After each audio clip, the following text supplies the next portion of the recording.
pour moi, ça peut être un sport, mais à la condition qu'on ne se réfère pas à la définition de mes collègues que tu as cités tout à l'heure. Moi, j'ai coutume de dire avec certains autres collègues que le sport, c'est ce que les gens font quand ils disent qu'ils font du sport. Et à ce moment-là, ça ne me gêne pas qu'on puisse dire que le parcours est du sport. Au-delà de la boutade, je pense que pour moi, néanmoins, c'est pas un vrai sport. C'est plutôt autre chose. Et alors, est-ce que c'est un art? Je ne sais pas. J'aurais tendance à dire que c'est un art de vivre et c'est un artisanat. Un art de vivre, parce qu'on le voit bien dans ce qui nous a été raconté, dans la parole que vous avez eue, il y a une manière d'appréhender différemment la ville, de questionner, il y a une fonction politique, tu en parlais tout à l'heure, on bouleverse l'ordre des territoires finalement, on bouleverse les définitions préconstruites et on essaye et on invite également autrui à s'interroger sur sa propre pratique. Pour moi, la déambulation, c'est d'abord une forme de rhétorique cheminatoire. C'est-à-dire que finalement, par ma manière de me déplacer en ville, vous par le parcours, mais à la limite, votre voisin qui, pour aller d'un point A à un point B, choisit de prendre le chemin le plus direct ou choisit de prendre un autre chemin parce qu'il va côtoyer un paysage plus agréable, il va passer devant une vitrine où il va voir en ombre chinoise une voisine qui le fait fantasmer, ou un voisin. Il y a tout un tas de raisons, on va dire, subjectives, de vivre la ville, mais ces raisons-là, si on les analyse, elles nous renseignent nous-mêmes et elles renseignent autrui sur finalement notre manière à nous, que chacun nous avons, de vivre et de penser la ville, et de penser l'espace, à la fois l'espace public, mais aussi finalement la ville de façon plus générale, c'est-à-dire cet interstice et cette rencontre entre du public et du privé, de l'entre-deux, ce que ma collègue Rouleau-Berger appelle des espaces intermédiaires. Je trouve que c'est plus joli que semi-public.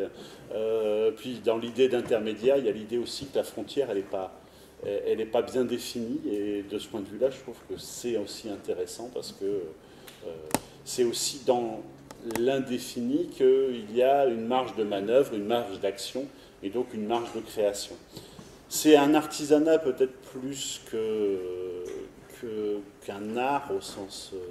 c'est vrai que même s'il y a tout un tas d'éléments, effectivement, sur la fonction politique, sur l'esthétique, mais comme tu l'as fait remarquer, j'avais interrogé David Bell il y a très longtemps déjà, et lors du premier colloque qui a eu lieu en France sur le parcours, c'était en 94 ou 93 ou 94 à Marseille. Il était considéré à peu près comme un extraterrestre. Et le fait que moi, comme sociologue, j'ai été invité, que j'ai accepté de le rencontrer, je passais aussi pour un extraterrestre parce que, en gros, je m'intéressais à quelque chose qui n'était vraiment pas légitime et pas sérieux du tout. Et donc il y a tout un tas d'éléments qui montrent, qui donnent une dimension artistique, mais comme tu l'as bien fait remarquer, la démarche artistique en termes esthétiques, donc la définition du beau, elle est incidentielle. Voilà. Et ce caractère incidentiel, pour moi, renvoie beaucoup plus du coup à la définition de l'artisanat qu'à la définition de l'art. C'est-à-dire que ça peut être beau, mais la fonction première, c'est cette forme d'efficacité, de rationalité. Si je reprends ce que tu disais, l'efficience, être pour durer. On est là-dedans. Et là, on retrouve quelque chose qui est la définition même de l'artisanat.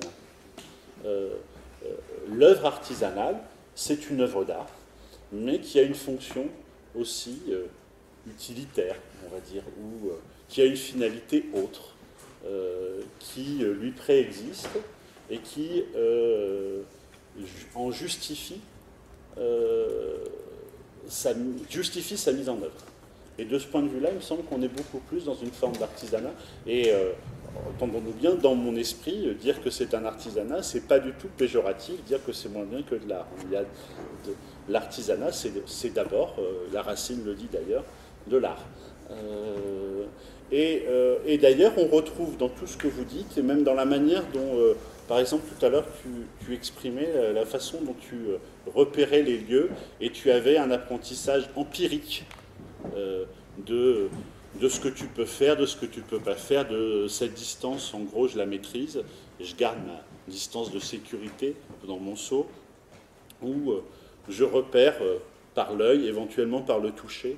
J'ai été surpris d'ailleurs, il y a très peu parmi vous qui ont parlé du toucher. Et moi, dans les traceurs que j'avais rencontrés, il y en a beaucoup qui me parlaient du toucher, qui avaient un rapport tactile aux éléments. Et là, vous en avez assez peu parlé. C'est vrai, mais c'est le cas. Vous faisiez dire que c'était vraiment une activité sensorielle, enfin, au sens. Hein. Et dans ce rapport-là, on sent bien finalement quelque chose aussi qui est très proche de l'artisanat. D'Étienne et Vernant avait écrit un livre dans les années 80, si j'ai bonne mémoire, qui s'appelle La Métisse, ou l'artisanat chez les Grecs. Il me semble que 86, ou quelque chose comme ça, si j'ai bonne mémoire. Et il me semble, dans tout ce que vous racontez, qu'on est exactement dans cette logique de la métisse. C'est-à-dire que finalement, le savoir est d'abord un savoir qui est construit par l'empirie et qui est un savoir qui est construit par l'expérience. Je ne sais plus qui disait, ou peut-être monsieur qui disait qu'on avait mis des dispositifs anti-skate, par exemple, on a mis des peintures qui glissent, où il n'y a pas d'aspérité, etc. Mais en même temps, ça fait partie d'une forme d'expérience. C'est-à-dire que le jour où on repère que cette peinture a été mise en œuvre, on va essayer de trouver une manière de détourner cette peinture et à la limite de s'en servir pour avoir une nouvelle expérience dans cet espace. Voilà. Et c'est à la limite un challenge supplémentaire qui vous est offert.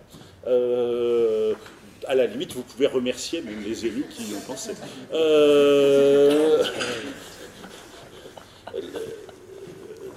Moi, j'ai beaucoup travaillé avec des skateurs. Les skateurs se régalaient des dispositifs anti-skate.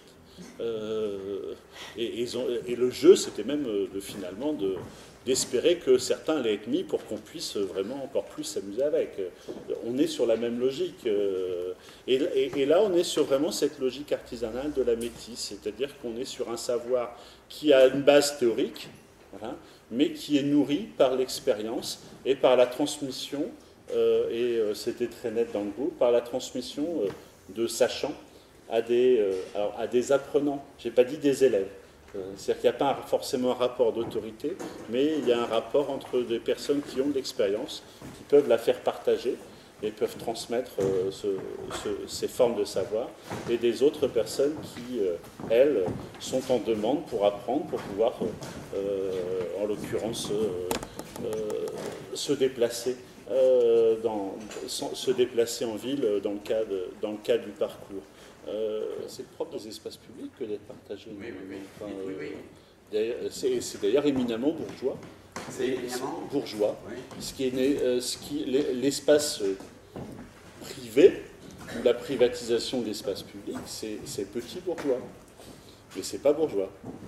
Le bourgeois, depuis le XVIIIe siècle, voilà, il rêve de l'espace. Sa rapport à l'espace, c'est une propriété temporaire. C'est exactement ce qu'ils font. Temporaire et transitoire. C'est-à-dire que l'espace m'appartient le temps où je m'en sers.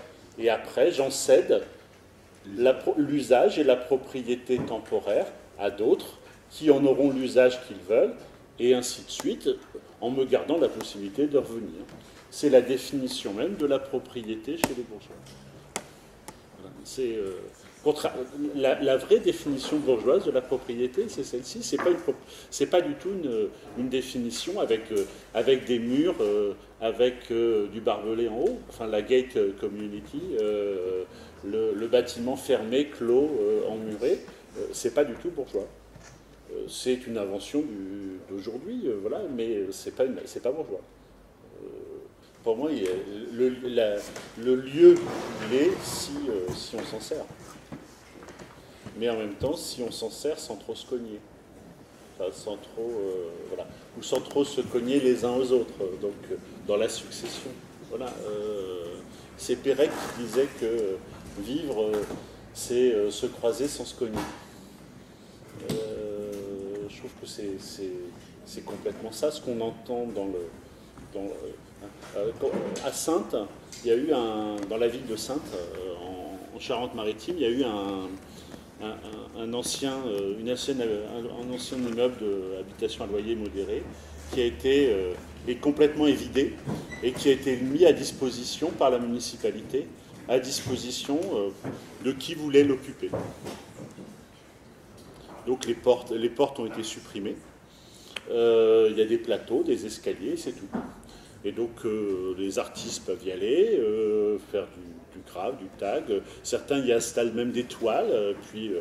Mais il y a un accord tacite de l'ensemble des usagers pour dire si monsieur a installé une toile ici, je ne vais pas le perturber, je vais aller moi travailler, faire ce que je veux ailleurs. On y trouve quelques traceurs, on y trouve sur le parvis quelques skateurs, et tout ça fonctionne plutôt en assez bonne intelligence. Mais il y a une volonté, c'est-à-dire qu'effectivement, il n'y a pas de, à la différence de ce qui se passe pour vous, il n'y a pas de clé. Il n'y a pas de clé, il n'y a pas de porte, même si ça pose des problèmes juridiques. Et je voulais revenir d'ailleurs très rapidement sur ce que tu disais.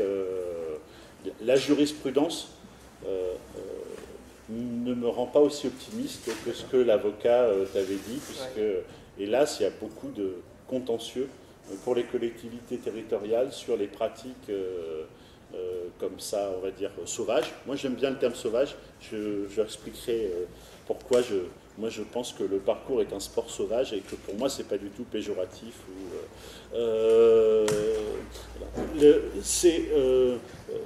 Parce que, en fait, il se trouve que la jurisprudence aujourd'hui fait que si, par exemple, il y a une rampe pour fauteuil roulant, vous l'utilisez même sans être en fauteuil roulant. Si vous cassez la cheville dessus, vous portez plainte contre l'utilisateur, la société, l'entreprise, les services publics, et vous avez 90% de chances de gagner et d'être indemnisé aujourd'hui en France. Donc je comprends la prudence et le discours du gardien, même si je ne l'approuve pas sur le fond. Mais je comprends pourquoi, lui, les consignes que lui reçoit et comment une municipalité peut être, elle, soucieuse d'éviter les dangers. Et comment est-ce qu'elle peut être tenue pour responsable d'une blessure lors d'un usage qu'elle n'a pas prévu Oui. Parce que normalement, si elle n'a pas prévu un usage, il faut qu'elle le rende impossible.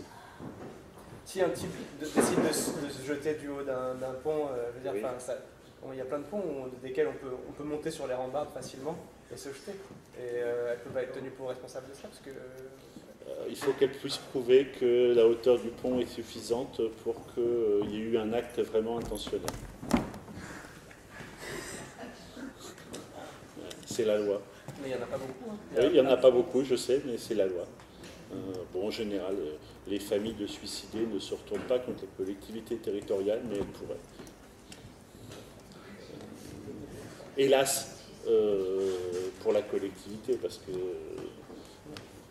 Mais la loi prévoit que, aujourd'hui, par exemple, si vous avez la cour de l'école à côté, où vous êtes rentré tout à l'heure, si vous vous blessez dans la cour de l'école pendant votre activité, si vous vous retournez contre la ville en disant que vous êtes blessé dans la cour de l'école,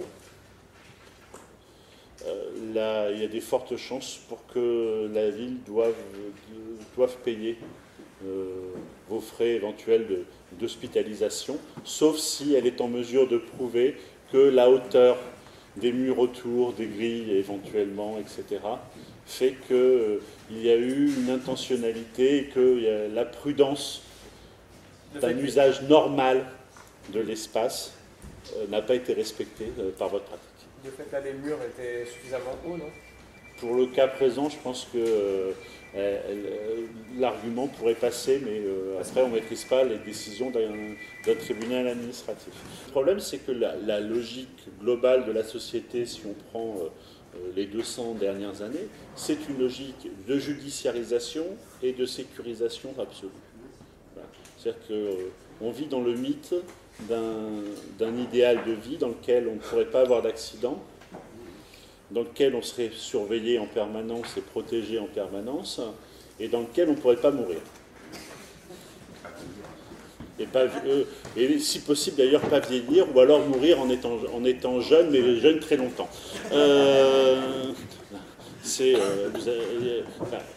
J'entendais l'autre jour que les médecins commençaient à réfléchir tout à fait sérieusement au fait que le corps humain pourrait vivre jusqu'à 800 ans.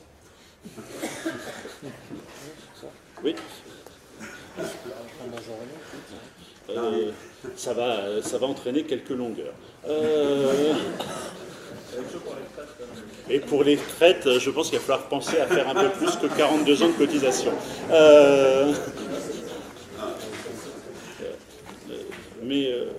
Non, l'enjeu, il est là. Je peux me permettre de répondre sur le chômage, parce que je pense que ça peut peut-être aussi en partie répondre à D'accord. parce que vous disiez que sauvage, mais vous n'aimiez pas l'adjectif. Non, c'est moi qui ai dit ça. Non, en fait, je voulais pas dire sauvage, parce que je me suis dit, dans la tête de tout le monde, ça serait négatif, alors que moi j'adore le mot sauvage aussi, pour ça que vous sauriez, vous avez dit ça. Parce que, comme son titre du parcours, quand on voit un singe ou un chat qui sont parmi les plus grandes inspirations, il faut savoir, en termes de fluidité et tout, quoi. Finalement, on est tellement d'admiration qu'on contemple ça, alors forcément on aime ce qui est sauvage, on comprend. Mais souvent, c'est vrai qu'on peut dire sauvage, c'est très négatif. Mais en fait, nous, je pense que le sauvage, c'est une débat, quoi, moi, quand on me dit qu'une pratique sportive est sauvage, parce qu'il y a eu aussi de grands discours sur le foot sauvage, et le foot sauvage, pendant longtemps, c'était le skate qui était une pratique sauvage, sous-entendu qu'on se fait par des sauvageons.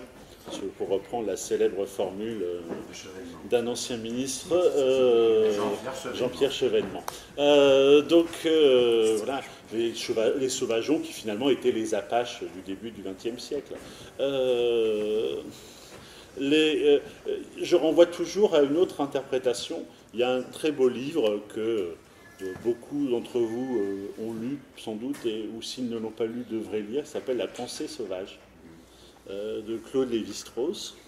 Et Lévi-Strauss dit toujours que ce qui est sauvage, en réalité, n'est pas irrationnel et n'est pas déstructuré. Simplement, il a une forme de rationalité, d'efficacité, il est capable d'une pensée réflexive, mais simplement c'est pré-cartésien, on va dire. Et il me semble que dans le parcours, ce que vous faites, c'est un mode de pensée pré-cartésien. Et ce que vous voulez faire dans les lieux que vous voulez occuper, c'est ce mode de pensée pré-cartésien. C'est-à-dire, c'est être capable de penser qu'il y a, d'imaginer, qu'il y a un mode de faire, une pensée pratique qui peut se vivre en acte, qui peut aussi, qui est capable de réflexion, d'auto-réflexion, d'auto-analyse, de distanciation, et sans être forcément dans une logique scientifique au sens traditionnel du terme, au sens des sciences dures, dans une logique cartésienne. Voilà. On n'est pas obligé de travailler par hypothèse et dans une logique déductive. L'induction, ça marche pour les plaques chauffantes, mais ça marche aussi pour la pensée. On a une pensée inductive. Et même en sciences, on peut avoir des sciences inductives. Moi, je suis le tenant d'une forme de sociologie qui est une sociologie, par exemple, inductive. Je n'applique pas de modèle a priori. je vais voir le terrain et ensuite le terrain me raconte, me fait parler et après j'essaye de comprendre ce qui s'y passe. Hein. Je fais de l'induction. Il me semble qu'il y a là, dans cette forme de logique qui est pré-cartésienne, là, il y a une forme de pensée sauvage.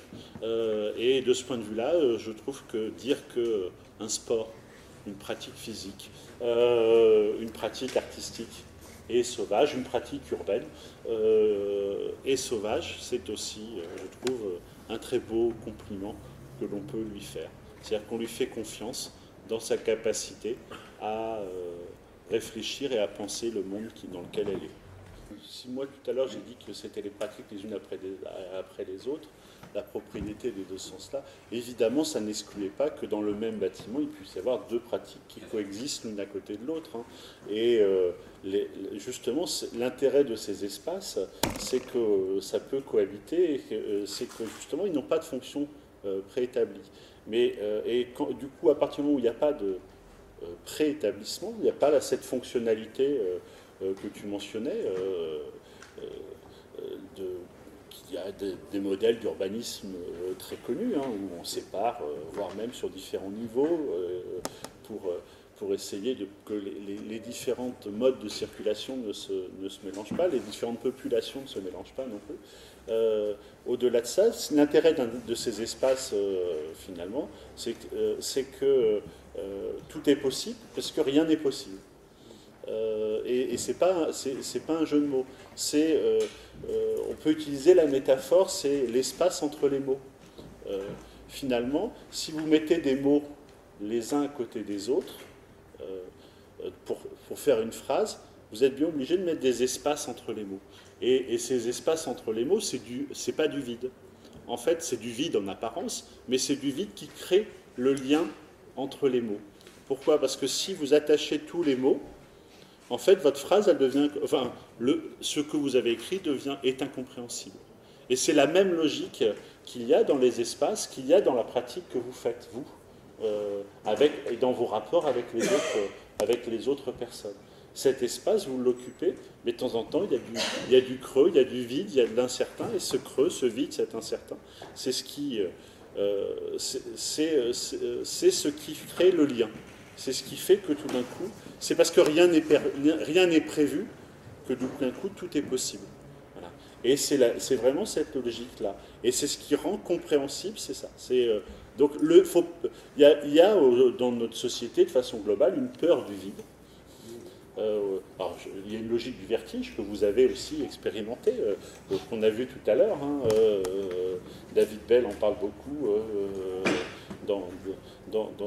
quand on l'interroge, ou dans ce qu'il a écrit, il parle beaucoup de ce rapport au vertige, mais c'est pas le même vide, évidemment, là dont je parle. C'est-à-dire que lui, c'est un vide de vertige, et dans l'autre société, la peur du vide, c'est la peur de du blanc, finalement, de l'espace inoccupé. À la télévision, lorsque tout d'un coup le son s'arrête, ou à la radio, lorsque le son s'arrête pendant 2 secondes, il y a un instant de panique et d'effroi qui se lit dans le regard de ceux qui regardent ou de ceux qui écoutent, parce que de toute façon, ils ont cette absolue certitude que s'il y a du vide, le monde va s'écrouler.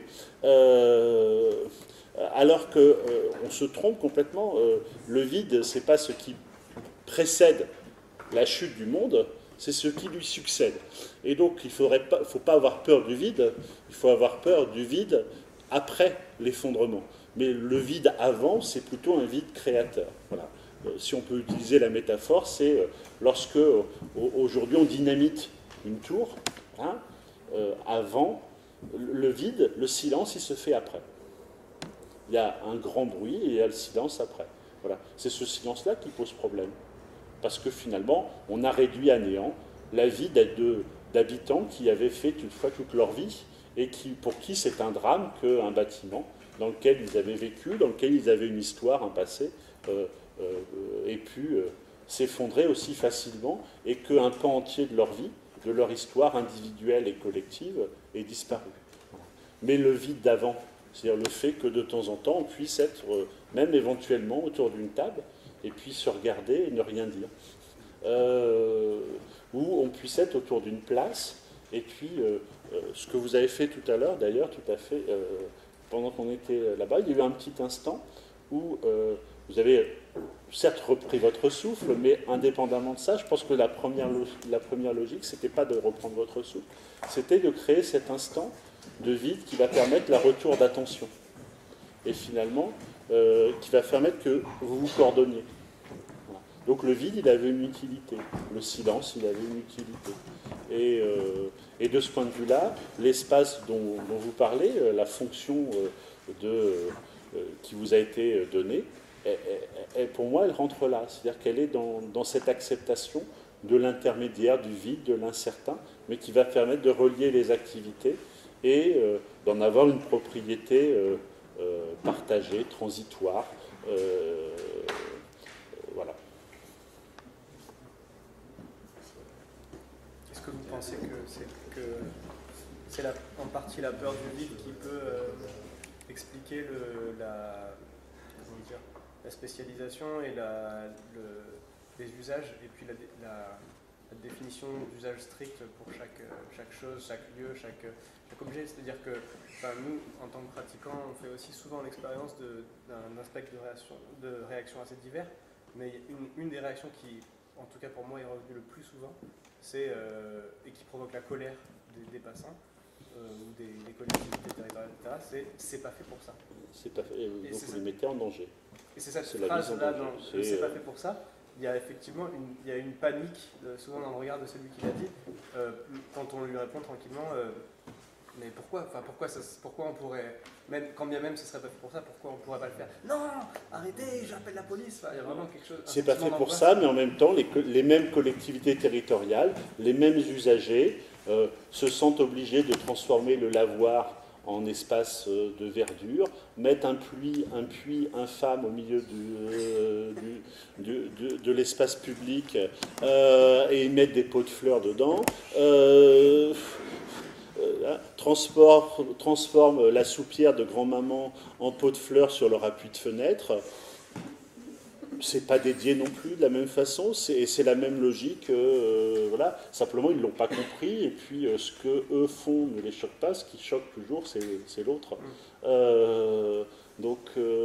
Mais de façon plus globale, il me semble que ce que ça traduit surtout, c'est quelque chose qu'avait bien mis en évidence Norbert Elias, c'est le déclin du degré d'acceptabilité de la violence, tout simplement. Un désir féroce de sécurisation. On n'a jamais autant parlé d'insécurité aujourd'hui, alors qu'objectivement, quand on prend les chiffres de la violence, on n'a jamais été dans une société aussi sûre et aussi sécure, j'emploie le mot à dessein, que depuis presque 250 ans, presque 200 ans, qu'on a des statistiques sur la violence en France. Voilà. Pourtant, si vous regardez le discours ambiant, si vous écoutez Jean-Pierre Pernaut sur TF1, ce qui est une connerie d'ailleurs, entre parenthèses, mais vous allez avoir un discours sécuritaire sur le fait qu'il y a du danger, voilà, parce que fondamentalement, aujourd'hui, on voit que face à la montée de l'individualisme, l'homme étant de plus en plus seul, voilà, il a besoin d'être de plus en plus rassuré, et donc dans sa solitude, et donc il a besoin d'être de plus en plus sécurisé. Donc là, tout ce qui perturbe l'ordre, tout ce qui rend non sécuritaire ou non sécurisé son environnement immédiat, lui fait peur, génère de la panique, donc il attend une réponse. Et la réponse qu'il attend, c'est une réponse de l'institution, qu'elle soit publique, ou d'ailleurs de plus en plus que ça soit une réponse privée, avec des gardiens, voilà. Vous parliez de Montpellier tout à l'heure. Dire que Montpellier est un très bel exemple sur l'espace public et la mixité dans l'espace public, c'est pour moi une hérésie absolue, parce que Montpellier est la ville en France qui a inventé des dispositifs anti-skate. Et la ville qui verbalise le plus les skateurs en France. Voilà. Donc je ne suis pas certain qu'on soit sur de la vraie mixité de la population. En tout cas, de certaines populations. Voilà. Ce que vous revendiquez comme traceur, à l'instar même peut-être de certaines personnes dans d'autres pratiques de déambulation urbaine, comme le skate, le roller, ou je sais trop, ou du vélo aussi, parce qu'il faut penser à ou de la trottinette. Voilà. Finalement, c'est aussi une manière de dire que vous revendiquez le fait que la ville n'est pas uniquement un espace dédié à la consommation. Que la ville, c'est aussi autre chose. C'est un lieu de débat, d'échange, c'est un lieu d'esthétique, d'émotion, d'expérience, d'expérimentation, et ce n'est pas uniquement un espace qui se réduit à une fonction mercantile. Est-ce qu'il n'y aurait pas aussi, face à ces pratiques, une crainte induite par l'usage du corps libéré, c'est-à-dire une liberté de mouvement, une capacité de performance qui n'est pas donnée à tout le monde et qui permet par exemple de grimper sur un mur, de voir la ville, enfin le regard, de s'approprier de l'ensemble d'un espace et donc de le considérer avec une toute autre liberté que quand on est coincé dans les dédales et les obstacles qu'il y a sur chaque parcours. J'ai l'impression que la question du corps est importante de cette affaire. Ça renvoie un peu aussi à notre animalité qu'on a tous et qu'on essaye aussi de cacher ou de repousser au maximum. Quoi. Voilà, donc on ne dispose plus beaucoup. Voilà. Il y a peut-être aussi tout cet imaginaire de peur et de voleurs, d'escalade, etc. Voilà, qui est important quand même et qui fait naître beaucoup de peur. Autant d'envie que de peur. Pardon ? Il y a autant d'envie que de peur. Oui, mais moi je pense qu'on peut opposer aussi à cela, parce que moi je fais d'autres expériences de l'immobilité totale. Voilà, donc d'être en ville et ne rien faire. Mais l'immobilité est une forme de mobilité. Oui. Non, mais je veux dire par rapport au corps vieillissant, parce que non, mais c'est de toutes les places. C'est-à-dire qu'il y a celui qui a le corps comme ça fluide, et il y a le corps immobile qui, parce qu'il est le point fixe, si tu veux, et donc tout le temps peut tout voir, quoi. Je veux dire, voit tout. Enfin, c'est la personne qui est au café et qui sait tout, qui voit tout. Enfin, donc moi je pense qu'en effet, il faudrait presque qu'on fasse l'inverse. Après vous avoir vu, on pourrait faire une performance de ceux qui, en ville, sont immobiles, totalement immobiles. Et il y a des tas de gens, même des commerces, dont la fonction du commerce en centre-ville ou en ville était de prendre sa place dès le matin et de ne pas la quitter, et par cette présence immobile, d'assurer l'échange. Ce que vous disiez sur le rapport au corps, ça me fait penser aussi à autre chose, ça me fait penser à la question de la proxémie, finalement. À la question de la proxémie. On le sait culturellement, selon les univers culturels dans lesquels on vit, il y a des rapports de distance sociale, de rapports de distance au corps de l'autre qui sont différents. Et ce qui est acceptable à un endroit est complètement inacceptable à un autre endroit. Par exemple, aux États-Unis, effectivement, il y a une femme dans un ascenseur. Eh bien, messieurs, un homme ne rentre pas dans l'ascenseur seul avec la femme. Oui, mais c'est très vrai, parce qu'il a peur d'avoir une plainte en justice pour harcèlement. Voilà. Et pour éviter ce soupçon, il choisit de ne pas monter dans l'ascenseur. Voilà. De la même façon, si vous voulez, vous allez en Angleterre, le fait de serrer la main à quelqu'un, c'est déjà être d'une intimité rare avec la personne. Voilà. Alors que ce n'est pas du tout le cas chez nous, où tout le monde se croise et se serre la main, voilà, parce qu'on n'a pas le même rapport. Et inversement, si ces messieurs se tiennent par l'épaule ou se tiennent par la main en France, on va tout de suite faire peser sur eux un soupçon d'homosexualité. Voilà. Alors, pourquoi ? Parce que dans notre culture à nous, ce geste et ce type de proximité physique va renvoyer à un imaginaire. Ce qui n'est pas du tout le cas, par exemple, si vous allez au Maghreb. Ou si vous allez en Inde, où ça ne posera aucun problème. Et le fait même que vous puissiez y penser sera perçu comme une incongruité. Par contre, si c'est deux personnes de sexe différent qui le font, oui, là, le soupçon d'une relation intime va naître. Voilà. Mais entre personnes de même sexe, le problème ne se posera pas au Maghreb. Voilà. Il ne se posera même pas avec la même acuité en Italie, par exemple. Voilà. Par contre, il va se poser beaucoup plus... Enfin, la question va se poser, je n'ai pas dit que c'est un problème d'ailleurs, hein, la question va se poser plus facilement en France ou en Suisse ou dans des pays anglo-saxons, de culture anglo-saxonne, si vous allez en Allemagne, en Angleterre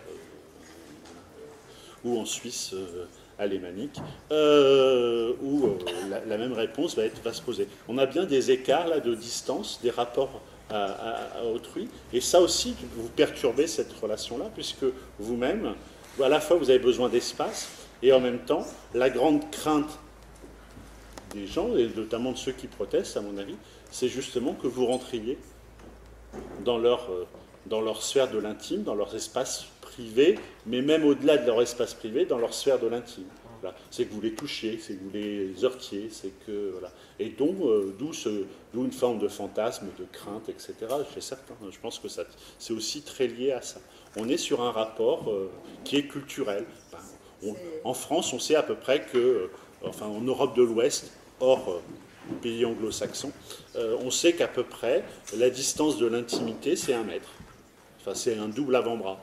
Voilà, on sait que c'est à peu près ça. Si vous rentrez au-delà, sans y être invité, vous agressez la personne. Et donc, du coup, il y a un phénomène de défense. Et quand vous pouvez frôler la personne, c'est ce qui s'est passé, par exemple, tout à l'heure, quand le bus est arrivé, où quand vous avez sauté le muret, quand vous êtes retombé de l'autre côté, il y avait quelqu'un qui attendait le bus, voilà, qui ne pouvait pas s'enfuir en direction de la route, entre guillemets, parce que le bus arrivait, et en même temps, il s'est senti agressé. Je ne sais pas si vous avez... Quand je dis s'est senti agressé, au sens il a eu peur. Voilà. Et s'il a eu peur, c'est parce que justement vous êtes rentré dans cet espace intime, on va dire, enfin, voilà, et sans son autorisation, entre guillemets. Et du coup, brusquement, donc du coup, il a été surpris et il n'a pas eu la possibilité de partir. Et c'est ce qui se passe beaucoup dans l'espace public. C'est-à-dire qu'on négocie en permanence un espace de quant à soi, et un espace qu'on accepte de partager. Et la difficulté, elle est là. Et le corps, à mon avis, moi, il rentre